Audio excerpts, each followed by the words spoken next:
Olá, esse é mais um episódio do podcast Informação é Poder. Eu sou a vereadora Daiane Mello. E eu sou Daiane Fogaça, advogada e parceira da vereadora.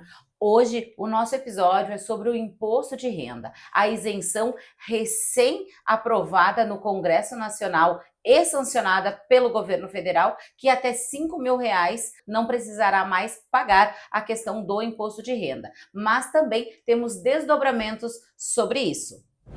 Doutora Daiane, foi prometido na eleição, depois demorou para vir, passou no Congresso e agora foi sancionada, que é a questão de isenção do imposto de renda para pessoas que ganham até R$ 5.000.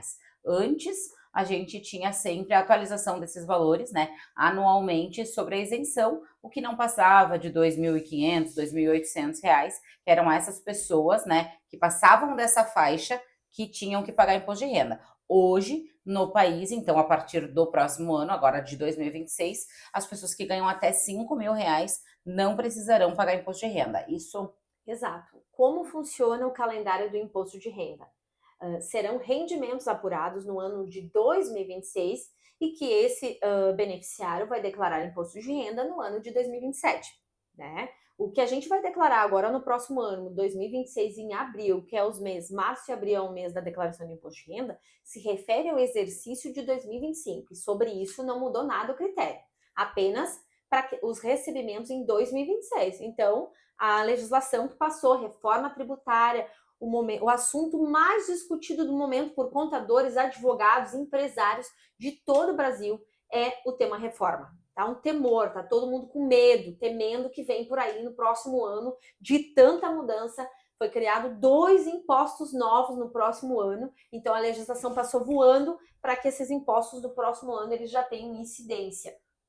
Então, aqueles brasileiros que trabalham, que recebem rendimento até R$ 5.000 no ano de 2026 mensalmente, eles terão a isenção do imposto de renda, né? Então, nós tivemos um benefício para essa classe que declara imposto de renda, porque muitas pessoas que tinham ali um rendimento até 2.800, 3.200, elas já tinham a incidência do imposto de renda retida na fonte, retida na folha de pagamento para quem é seletista, servidor público, e era obrigado a fazer a declaração do imposto de renda. No exercício do ano de 2026, então, a gente vai ter um cenário diferente. A gente vai ter um pouco mais de brasileiros aí beneficiados. Então, quem receberam mensalmente o valor de R$ 5.000 não terá ali a incidência do imposto de renda, ou seja, será isento para quem ganha até R$ 5.000 mês no calendário 2026. Além disso, a gente tem uma outra forma de cobrança de imposto, né? Que são outros valores. O que tu pode nos dizer sobre isso? Isso. Então, para quem se enquadra até 5.000 vai ter isento, e para quem recebe até o valor de 7.350 mensal, o governo vai ter uma alíquota diferenciada que vai ter a incidência ali do imposto de renda. Isso foi um benefício para essas pessoas. O que a gente tem em contrapartida? Bom, alguém vai pagar a conta, porque muita gente vai estar isento. Quem vai pagar a conta? Empresários vão pagar essa conta. Por quê? Junto com essa reforma tributária, nós tivemos então a criação de 2 impostos, que nem eu te falei, que já passou, que está aprovado, e que então no próximo ano vão ter incidências, em algumas transações financeiras vão ter a cobrança desses impostos, e também para aquelas pessoas, né, os empresários que hoje têm lucros nas suas empresas, né, que acabam optando em retirar uma vez por ano ou mensalmente, eles vão estar limitados a retirar os seus lucros sem ter a tributação. Então, aquele empresário que retirar 50.000 mês de lucro, somado no ano R$ 600.000, ele vai estar isento de tributação na retirada dos lucros, dos dividendos que a gente fala. Agora, se ele retirar mais de 50.000 mês, ou totalizando o ano mais de 600.000, ele vai deixar 10% para o governo. E isso está dando muito burburinho entre os empresários, está todo mundo indignado. Por quê? Hoje, no nosso país, a bitributação ela é ilegal e, nesse caso, houve a permissão da bitributação. Por quê? Porque o dinheiro que está na empresa já foi tributado. Essa empresa ela já pagou os impostos, ela já recolheu o que deveria ter recolhido. E quando ela direciona para a PF, o governo aplicou essa incidência. Isso vai ser automático. A chamada da legislação ficou assim: o valor de 10% vai ser retido. Retido, ou seja, tu nem coloca a mão, o governo já vai reter este valor.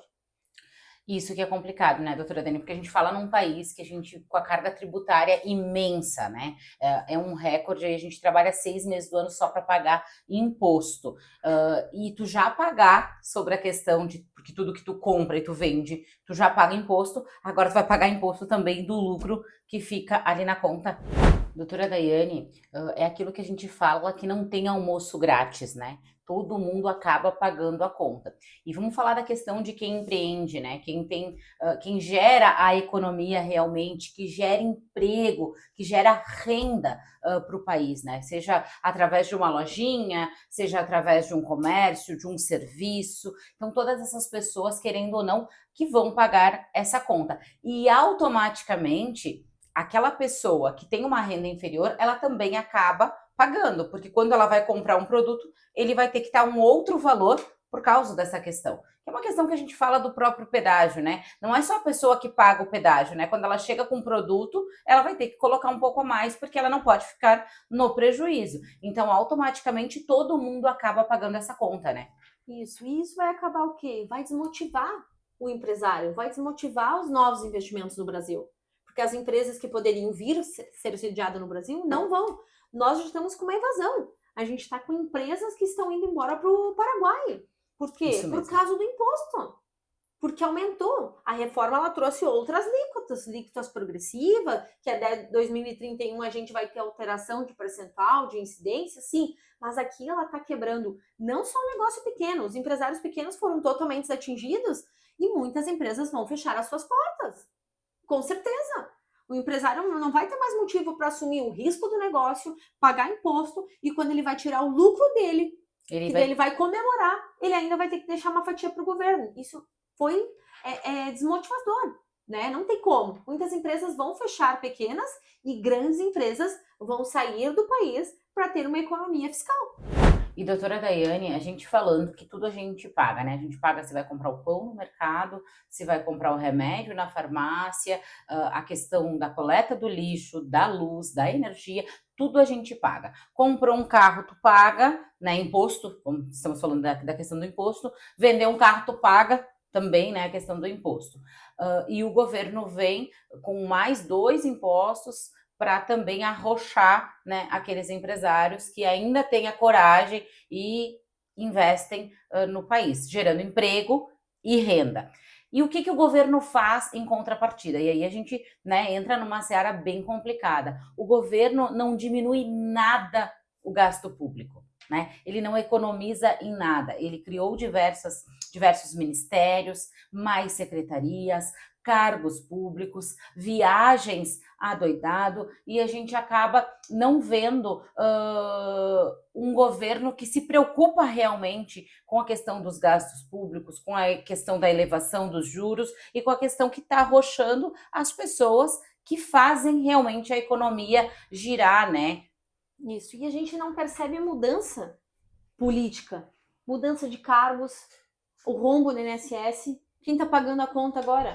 Agora os empresários vão pagar a conta. O rombo de 95 milhões de pessoas no Brasil recebendo Bolsa Família, recebendo benefício assistencial. Vamos criar políticas com mudança? Políticas progressivas, que nem a cobrança dos impostos. Isso aí. Quem tem Bolsa Família, quem tem 2 filhos recebe por 6 meses, quem tem 3 recebe por 9, e depois bem-vindo ao trabalho.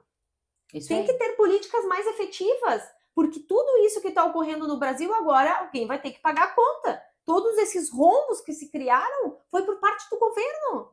Da onde que saiu o rombo do cofre do INSS? Que pegaram o dinheiro dos segurados, das pessoas que recebem 1.518? Foi do governo? Ou será que foi os empresários que criou o rombo? Não foi os empresários. Os empresários continuam trabalhando, continuam fazendo a economia do país girar, continuam levantando o PIB. Mas são eles que pagam a conta. E no final, o que o governo apresenta? Uma reforma tributária aplaudida pela maioria. E quem vai pagar a conta de novo? Os empresários. E muitos, quem vai pagar? O trabalhador. Porque vai perder a porta do trabalho. Vai ficar desempregado. Ele vai se socorrer na porta do governo, buscando 4 parcelas de seguro-desemprego. Depois, se não conseguir emprego, vamos para o Bolsa. Ou seja, uma atitude não pensada do governo estruturada vai gerar mais benefícios sociais. e uma hora a conta estoura. E o governo vira totalmente assistencialista e automaticamente as empresas vão indo embora, não gerando mais emprego, não gerando mais renda e o país vai para o buraco. A justiça tributária, Dani, a gente sabe que ela é necessária, mas ela tem que ser feita com a responsabilidade e não se pensar somente no hoje, no ano que vem, né? Tem que pensar nos próximos anos. Quem vai ser realmente beneficiado e prejudicado com isso? E é esse movimento que a gente não vê do governo, né? O governo acaba pensando o quê? Na próxima eleição, porque daí vamos fazer medidas eleitoreiras para a próxima eleição e não realmente pensar com planejamento para fazer uma questão eficiente, tanto dos gastos públicos quanto a questão até mesmo dos impostos. Mas daí quem é que vai querer recolher INSS mais que o mínimo? Se não vai ter um benefício mais que o mínimo? Se vai se aposentar só com 62 anos? Eu que tenho 40, qual é o meu benefício? O governo não me apresentou, ele me tirou o benefício que eu tenho.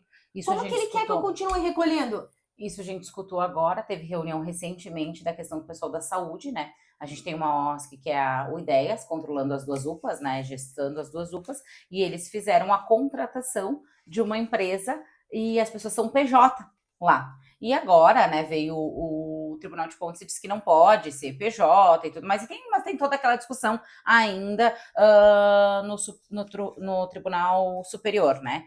Mas as pessoas estavam dizendo, eu quero continuar trabalhando dessa forma, porque assim eu consigo ganhar mais, eu consigo render mais, escolher muitas vezes a carga horária, porque eu não vou me aposentar. Não adianta eu ficar recolhendo INSS se eu não vou me aposentar. A gente escutou diversos relatos das pessoas falando sobre isso. Sim, pessoas jovens que não vão se aposentar cedo, vão se aposentar só com 62 mulheres e 65 homens, não faz sentido eu investir, eu vou investir o mínimo. Eu vou ter um CNPJ, eu vou recolher 5% que é o MEI e o governo que se contente, porque foi isso que o governo criou. Foi ele que criou esse efeito. É uma consequência. Ele teve uma escolha. A emenda veio e reformou. Ele disse que queria aposentadoria por idade mínima no Brasil. Ele tem. Só que ele também não vai recolher o tanto que ele recolhia antes. Porque antes eu tinha um benefício, eu não tinha idade mínima. Eu tinha que trabalhar 30 anos e recolher. Aí o que eu me planejava? 30 anos eu vou pegar ali junto no INSS, vou recolher sobre o teto, vou me aposentar com um salário condizente. Show! Isso o governo vem e muda, ele vai ter o efeito. Não faz sentido mais eu recolher o tanto que eu recolhi. E se eu vou ter uma redução já de 60% automática na minha aposentadoria por idade, nada vai mudar, é no mínimo. As pessoas vão tentar pegar o seu dinheiro, que vão ganhar um pouquinho a mais, e vão investir em outra coisa. Eu vou comprar uma casinha para alugar, para ganhar uma renda ali a mais da minha aposentadoria, em 1.518, mais um aluguel de 1.500, já ficou legal. É onde elas vão investir. Isso aí. É a lógica, né? Cada vez menos carteiras assinadas e cada vez mais o PJ, né, acontecendo, até que o governo utilize uma outra forma para prejudicar essas pessoas também. Isso aí, para vir e tributar em cima, né? Isso aí.